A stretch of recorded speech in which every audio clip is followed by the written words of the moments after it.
Wow, oh my goodness, there have been so many One Piece boxes that have gone down in price. This week has been a brutal week for One Piece. After many months of the One Piece market doing just pristine and doing impeccable and amazing, this is the first week where we've seen a massive pullback. So no need to waste your time. Let me show you everything that's been going down. I think that every single box has gone down except for like 2 boxes. So let's talk about it in today's video. Okay, so let's start off with Blue Bottom. It's down a fat 20%. Last week it was selling for 8,500 on average. In fact, there were sales all the way at $9,000, but obviously the average was 8,500.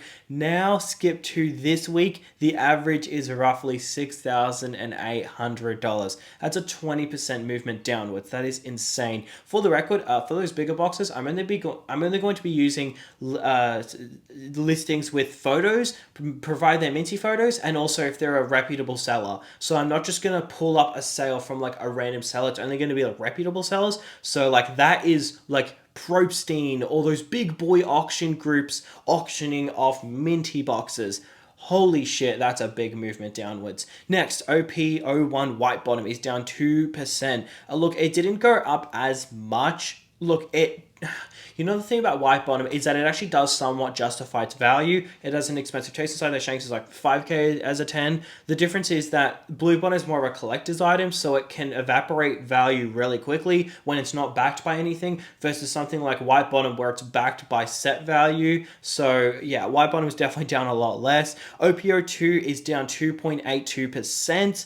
Holy crap. OPO3 is down 10%. Holy moly. OPO4 is actually up 1%. Amazing. OPO5, this is what I find very interesting. OPO5 is not even down 1%. OPO5 is backed by something. And that's what I talk about very highly, is when I'm talking about buying boxes, I'm always saying, guys, you want to buy boxes where it's backed by something. There's chases inside, there's heat inside. You can buy the short printed items, sure. You can buy the collectible items, sure. But you know, it may not be a horrible idea to invest in those sets where there's actually set value to back it up. OPO5 is invincible. I would say if there's a fat, huge, just awful market crash, OPO5 is just gonna it's gonna be chilling. It's gonna be like, huh? Well, what market crash? I didn't know there was a market crash. I'm too busy going up, right? So yeah, OPO5 is absolutely killing it. I'm just sorry. I know I'm kind of hopping on right now, but I'm so amazed at how well OPO5 is holding up, and it's proof. It's just proof. You invest in something good during the downtime, it doesn't plummet as bad. You're investing in something with value. It's an $1,100 box, but the top chase is $13,000 as a PSA 10. That's worth it. Even the top chase, it was $20,000 at one point. The gift, I believe, as a PSA 10 was $20,000. Now it's auctioning, same seller, same card, it's selling for $13,400. We can see the drop off in demand, but the box is still remaining steady. So very interesting nonetheless. OPO6 is down 10%. EBO1 is down 1%. EBO1 is an interesting one.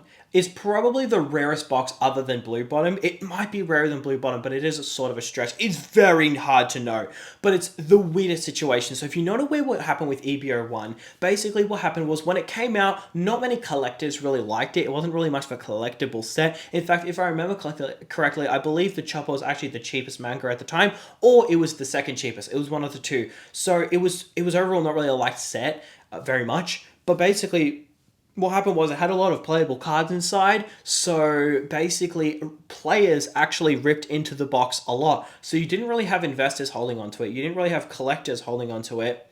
The only people that were using it were the people who were opening it. So the supply was tiny, and they didn't reprint it. So it's insanely rare to find these days. But this box, no one wanted it at the time. In Australia, you could get these boxes for $90. Maybe even cheaper. Oh yeah, definitely cheaper, like $80. And you got to remember, in Australia, $80 is so cheap.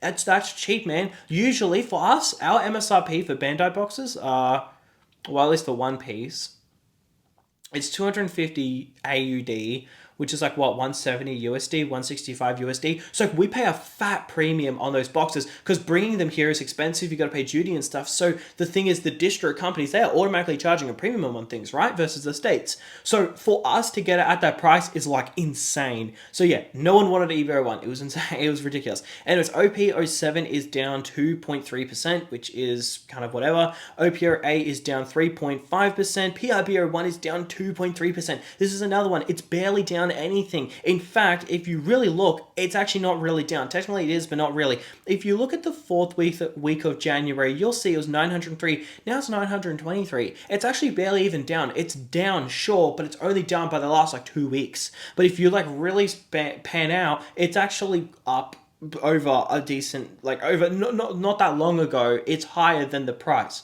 So only like 2 weeks ago. So yeah, PRBO1 is doing really good. And once again, PRBO1 is backed by something. It's backed by the chasers inside. It's backed by the heat. And I think that's something that a lot of people just really don't think about. So it's like, yeah, sure, all boxes are down, but you can't mush them all together. It's like, okay, one box is a $900 box, and that's down 2%. Meanwhile, one box was an $8,500 box, and it's down 20% in 1 week. What's going on? Well, one box is highly collectible. It's the first set, but it doesn't really justify the chasers inside. So this is the difference between Blue Bottom and other things, is if you pull a Black Lotus from the Magic of the Gathering like deck, the first, like their base, the thing about their first edition booster box, it's like a $1 million card if it's like a PSA 10, or it's around that range, right? If you pull a first edition Charizard, that's a $500,000 card. If you pull the top chase from Blue Bottom, it's a $5,000 card. Meanwhile, the booster box was $8,500. So I'm not saying that it doesn't justify its price. It absolutely does. It's insanely rare and blah, blah, blah, blah, blah. But at the same time, it does mean that it can very easily go down just as much as it can very easily go up. Whereas PRBO1 is backed by something. It's backed by the chasers inside. Not necessarily a bad thing. I'm more just explaining why one thing's are going down 20% and one thing is going down 2%. I'm more just making it clear. I'm not making it out like it's a bad thing. Both boxes are amazing in their own way. So yeah, OP09, another anniversary set, is down at 9.3%. Yeah, I mean, I guess, look, it's not really that much of a change. It was 650 for not really that long of a period of time. Like, if you look, it was, you can see, okay, so it was 667, 644, 622, 614, then it jumped to 656, and now it's 595. It's not that bad. Once again, you look back at what the prices were a month ago, and that's the prices that it is now. That's like most boxes right now. Like, people are saying like, oh my goodness, the One Piece market is crashing. Like, even the thumbnail and title, I'm guarantee you that thumbnail and title is going to be something like One Piece is crashing, sell right now, because that's just honestly what gets the clicks. I'm sorry to say, but it's just facts. Okay, if I make a video saying technical analysis on why everything is okay, I guarantee you no one will care. But the thing is, it doesn't matter. Yes, okay, the market's pulling back. Guess what? Things can't go up forever. That's just how the market works. It's not that crazy. It was inevitable. I've been talking about it for a while. I've been saying it's inevitable that things will go down. But that's a good buying opportunity. Now, before we continue this video, I just want to quickly announce a really fun event I'm doing in my Discord server. So in my Discord server, what I'm doing is every $10,000 spent on eBay or TCGplayer, I will be giving away a TCG item. So right now it's an Ascended Heroes ETB, which is a Pokemon item. What I'll be doing next is I'll probably be giving away a One Piece item, a couple blisters, or a booster box. Basically, this is just a fun incentive to give back to the community. So I know a lot of people say that they'll use my affiliate links, but then they forget, which is fair enough. I do understand it's very easy to forget, but this does add a little incentive in place, and we could hit that within 2 weeks. We could hit that within a week. But once we hit 10K, I will give away an item. And then once we hit 10K spent on top of that, I will give away another item, and so on and so forth. It'll be about the $150 range in value, so I'll just keep giving away items every single time $10,000 is spent. So in order to participate and help me get to the next $10,000, all you need to do is shop on eBay or TCGplayer with my link in the description or the pinned comments. Basically, you just click the link, make your purchase, and then I get a small kickback. Then I can get that kickback and buy the items to fund these giveaways. It helps out everybody. Everybody wins in the situation, but make sure to click the link. I know a lot of people do forget, but hopefully there's a bit of an incentive. So if you you want to help get to the next goal, make sure to shop on those platforms. And if you want to enter the giveaways, make sure to join my Discord server. I'm looking forward to seeing you there. I have conversations every single day with people. I absolutely love the Discord server. But anyways, let's continue with the video. And I know a lot of people who are new to the One Piece industry absolutely harass me. The comment section of my videos are atrocious sometimes. Oh my goodness. Sometimes I'll just bring up the data of something and I'll say, is it worth investing in tins? Is it worth investing in collection boxes? And I'll compare them, well, illustration boxes, and I'll compare them to booster boxes. And I'll say, all right, well, if you invested in this versus something like this, well, so we can clearly see according to this, conclusion that investing in this plays in the best idea. And the people will just absolutely flame me in the comment section, and I'm like, dude, I just brought up the data. The data is the data. I don't make up the charts. That they're there. But the thing is, people just flamed me online. They just grilled me when I would say, maybe this isn't the best item worth buying. The charts clearly say so. Or maybe I'll say like, the One Piece market has been doing really well. I think we might see a bit of a pullback, and boom, grilled. And it's like, dude, it's not going to go up forever. I don't think this is necessarily a bad thing, but like, I do know a lot of people, what happened was a lot of people ignored One Piece for a very long time. They basically said like, no, One Piece sucks. I'm not investing in One Piece. And then I'm like, okay, well, I think, you can do what you want. I'm going to invest in One Piece. I think it's going to do really well. I've been here since basically the start. I got in One Piece when it was like 03, 04. I've seen it pretty much from the start. I've seen it now, and they're doing really good. They're doing a really good job. The One Piece TCG, there used to be a lot of, a fear because people didn't really know what was going to happen. Every set felt very similar, but they've done a really good job with the silver, the gold cards, the SPs. They've done such a good job with everything, right? They've proven their competence. But then, so when OPF 13 came out, I was like, all right, yeah, I'm totally buying that. Bought cases, 26 boxes for like $170 each.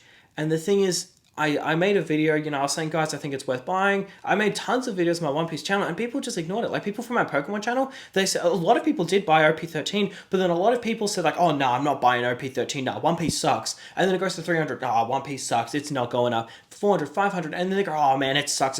Once it hit $700, I don't know what clicked, but everybody in my Discord server loved One Piece for a week. I don't know what it was. Everybody did. And not even my Discord server, just comment section, other people's comment section, other people's Discord servers, everybody. Everybody just loved One Piece once OP13 hit $700 a box. And then I forgot what video it was, but it was one recently where I was saying like, it's going up a lot, so, we might see a pullback on the market soon. We've had a good couple months of it doing quite well.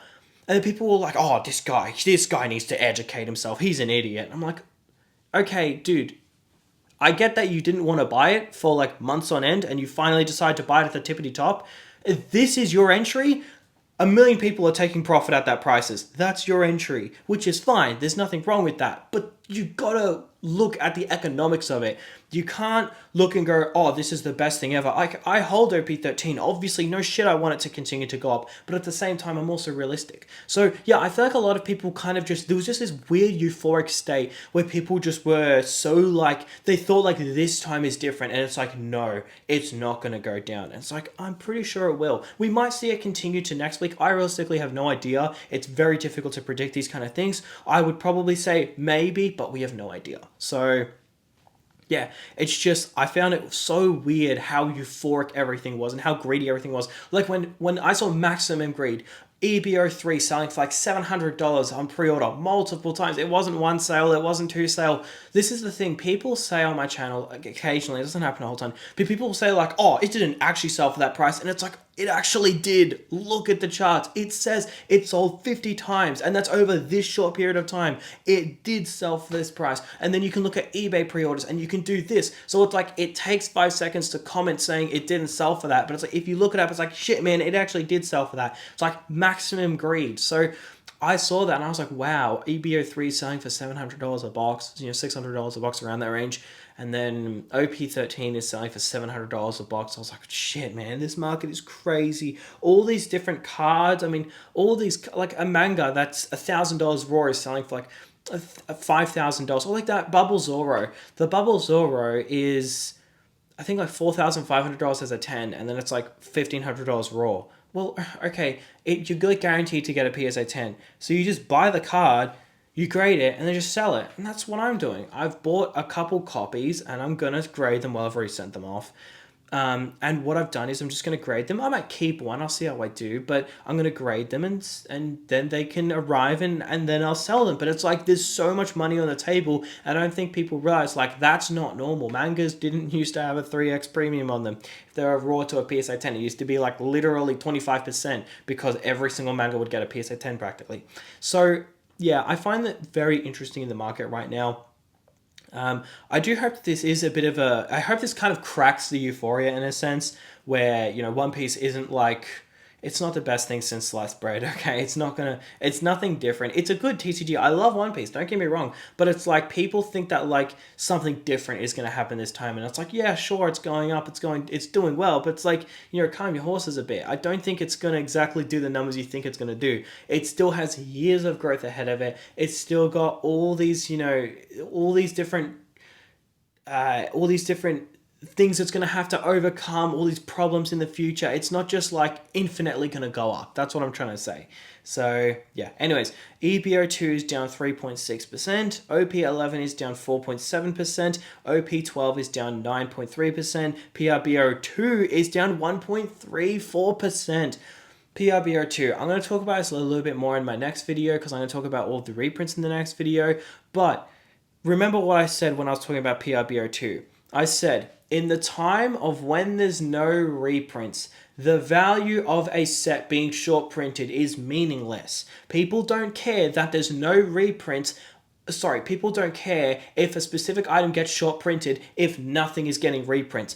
But when there are reprints, that item that gets short printed, people will run towards.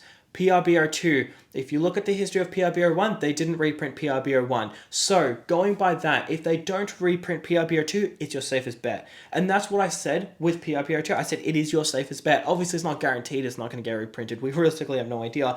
But if it does repeat PRBO1's pattern of not getting reprinted, then when, you know, when EBO3 gets reprinted, when OP13 gets reprinted, I would imagine some people are going to put some money in PRBO2 because they're going to go, oh, okay, so extra boosters can get reprinted because people always speculate they wouldn't get reprinted, but they can get reprinted. But what about PRBO1? What about the premium boosters? Will they reprint those? And then that'll be like the last standing block, if you will. Yeah, so because people always accepted that extra booster and premium booster wouldn't get reprinted, but now extra booster is getting reprinted. Now the question is PRBO2 going to get reprinted? But like until then, people are just going to buy it, speculating it's not going to get reprinted, and then it'll probably do well nonetheless. So you got things like PRBO1 down 1.34%, PRBO2 down 2.3%, and you got these really good quality boxes. OPO5 down 0.7%, but then you got everything else where it's like down 10%, 5%, and it's like I think so that's just basically what I'm trying to say. I think like PRBO2 is probably in a pretty good spot, if I'm being honest with you. Anyways, OP13, the one that is probably crashing the hardest. Well, technically not, but it's like, I guess it is, because it was 700. Okay, it's not crashing the hardest, but it's getting there. Oh yeah, so right behind Blue Bottom. So it's now $609. Now, if you check TCGplayer, it is $540. However, when I update these charts, I do it like I did a couple hours ago, and it kind of like changed. So I can't go back and change OP13 because then I would have to change all of them. I do them at a very specific time, so if it goes over that, that's just going to have to go for the next week. So we'll see what the average is by the end of next week, although it is now 540 on TCGplayer. So yeah, that's pretty bad. But remember, on this channel, I've always said DCA, dollar cost average. When it was 150, or sorry, not 150, when it was 170, I was saying dollar cost average. When it was 250, 300, 400, 500, 600, 700, I always said dollar cost average. If you go all in at these high prices, you can burn yourself. Remember, OPO5, the set that started the first ever craze. This is the second One Piece craze, the first craze that ever happened for One Piece. It was started by OPO5. Remember, that box went from $330 to $131. It over halved in price. From 330 to 130. OP13 says who it can't do that. Now, I would like to say it can't do that, but everyone said it can't do that for OPO5. Everyone said it's not going to happen, and lo and behold, it did happen. So it's not out of the realm of possibilities. But do I think it's going to happen? I don't realistically know. I want to say no, but everybody said that for OPO5, and it aged like milk, so I realistically have no idea. But you will be happy if you dollar cost averaged, and it will protect yourself. You know, like OPO5, imagine you bought at 330, then 250, then 200, then 150, then 130. You'd be laughing. You'd be like, man, this is absolutely great. I bought at the high, but now I get to buy it cheaper. Imagine you bought OP05 at $330. For the next year plus, it's just slowly snailing up a hill, just slowly but surely. It's not a fun experience. But dollar cost averaging is a fun experience. It's very chill. You just invest in the item while it's in rotation, while it's doing its thing. You can invest in it, and then once it goes out of rotation, happy days. Anyways, OPO4 is now up 2.19%. OPO4 had a bit of a bump. I think it's just because it was so cheap before. It actually went on the very low of $215 a box, but has moved up since then, so definitely really cool. But that's the entire market. That's what everything that's been going on. If you bought at the very high, my suggestion is probably just dollar cost average. If you bought a month ago, my suggestion is dollar cost average. If you bought a year ago, my suggestion is dollar cost average. Dollar cost averaging is so good. It works out during turbulence, during volatility, whatever it may be. It just works out well. No one has ever complained going, darn, I wish I didn't dollar cost average. So yeah, that is going to be this video. Thank you so much for watching, and I'll see you in tomorrow's video.